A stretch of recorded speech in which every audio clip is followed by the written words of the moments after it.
Mohon maaf pertanyaan saya keluar dari tema, tapi saya butuh jawabannya. Insyaallah, insyaallah. Iman saya melemah, Ustaz. Saya jatuh cinta dengan seorang perempuan. Ya.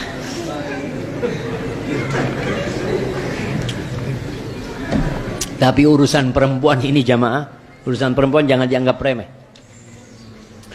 Nabi SAW mengatakan, Inna fitnata bani Israel kanat fin nisa. Pertama rusaknya Bani Israel itu gara-gara perempuan. Digoda dengan harta, digoda dengan jabatan, digoda dengan hal-hal yang lainnya, nggak tergoda. Dengan perempuan nggak bisa. Antum kalau digoda dikasih jabatannya, mungkin nggak mau. Antum dititipin duit, anak mau titip duit nih, emas nih, berapa banyak? Ada 5 kilo, taruh kamar. Dititipin perempuan, akhwat, anak mau titip ya, adik anak mau keluar kota, tolong di rumah antum. Aduh, bahaya nih kalau perempuan ini titipin ke rumah. Wallahi sahih jemaah. Kalau antum dititipin perempuan, nggak semua orang bisa menjaga. Baik. Wa Allah mengatakan Jalla Jalaluh, Inna kaidakunna azim. Tipu daya setan itu lemah, kata Allah. Inna kaida syaitani kana dha'ifa. Tipu daya setan itu lemah. Tapi ketika berbincang tentang tipu daya wanita, azim, besar jemaah. Nggak main-main. Saya jatuh cinta dengan seorang perempuan. Saya berusaha dan selalu mengupayakan membuat dia bahagia. Ternyata selama ini saya kurang dihargai. Dan saat ini saya sedang patah hati, Ustaz. Di lain sisi keyakinan saya kuat bahwa dia jodoh saya. Tahu dari mana antum dia jodoh antum? Itu nafsu. Apa yang harus saya lakukan, Ustaz?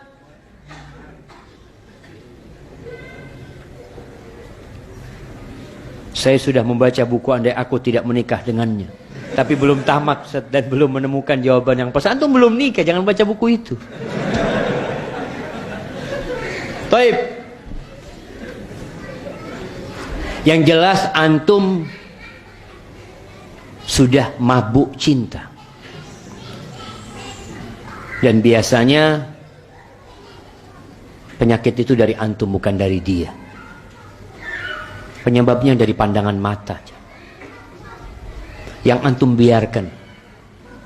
Yang pandangan mata ini sudah meracuni tubuh antum. Karena pandangan mata itu anak panah iblis yang beracun.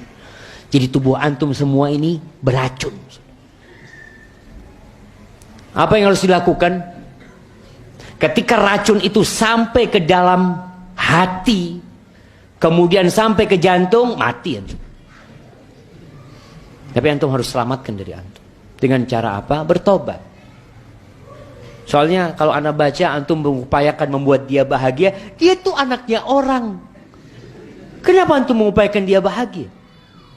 Dan kalau antum cinta, ingat cinta tidak harus memiliki. Ya antum bahagia dia nikah sama orang lain, alhamdulillah, alhamdulillah. Walaupun antum nangis malam hari itu. Karena sejatinya tadi jamaah, kalau antum benar cinta sama dia, antum ingin membahagiakan, ya sudah, biarkan dia dengan orang yang dia cintai. Kalau dia memang mau menikah, antum merasa tidak dihormatin, antum datang ke rumah dia. Kalau antum laki, antum lelaki datang ke rumahnya. Tinggalkan cara-cara syaitan dan iblis. Allah mengatakan wala taqrabuz zina, jangan mendekati zina.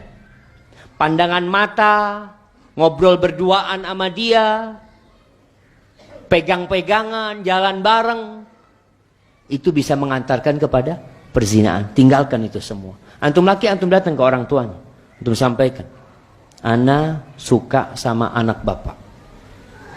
Kalau diizinkan, ana ingin meminang dia. Lalu bapaknya tanya, kamu punya apa? Gak punya apa-apa. Jadi kalau antum memang serius, punya kemampuan, kata Nabi SAW, man istata'a, yang mampu, al-ba'a Falyatazawwaj, nikah, datang ke rumahnya. Nggak mampu antum tahan diri. Antum datang kepada dia, antum kata, afwan, mulai saat ini ana tidak akan lagi menghubungin anti. Ana mohon maaf karena ana telah berbuat dosa selama ini. Ngobrol berduaan sama dia umpamanya. Anti putuskan hubungan itu. Suatu saat kalau anti jodoh ana, rumah pertama yang akan ana ketuk ketika ana mau menikah rumah anti. Selesai. Ya jamaah, jangan mau dibodoh-bodohin. Mati satu tumbuh 1000. Masya Allah. Tapi itu yang bisa ana sampaikan. Antum coba berpikir bagaimana Bilal bin Rabah disiksa. Antum berpikir sedang mabuk cinta di sini. Maka perlu antum isi waktu antum dengan hal yang bermanfaat. Berpuasa sunnah, banyak beristighfar, hindari tempat tuh perempuan lewat. Kadangkala memang terus terang jamaah, ada penyakit isyik. Yang ini antum mungkin ketawa-ketawa. Tapi antum kalau kena penyakit ini nanti seperti Majnun Laila. Antum tahu Majnun Laila itu? Bagaimana dia datang ke perkampungan Laila yang sudah ditinggal. Udah nggak ada penduduknya. Dia datang ke tempat itu sambil bersenandung mengatakan, uqabbilu dzal jidara wa dzal jidara. Dia ciumin tembok-tembok rumahnya Laila. Temboknya diciumin. Kata orang Majnun. Apa kata Majnun ini? Wa ma hubbul jidari syaghafna qalbi. Aku tuh nggak cinta sama tembok ini. Kalian yang Majnun. Walakin hubbu man sakanad diyar. Tapi karena aku cinta dengan yang pernah tinggal di tempat ini. Jadi yang Majnun siapa jemaah? Astagfirullahaladzim. Nah jemaah, itu yang bisa anda sampaikan. Tapi ingat, perjalanan hidup Nabi SAW belum selesai. Antum perlu mengikuti sampai wafatnya Nabi SAW. Karena ketika itu antum akan cinta sama Rasulullah SAW. Subhanakallahumma bihamdika asyhadu an la ilaha illa anta astaghfiruka wa atubu ilaik. Wassalamualaikum warahmatullahi wabarakatuh.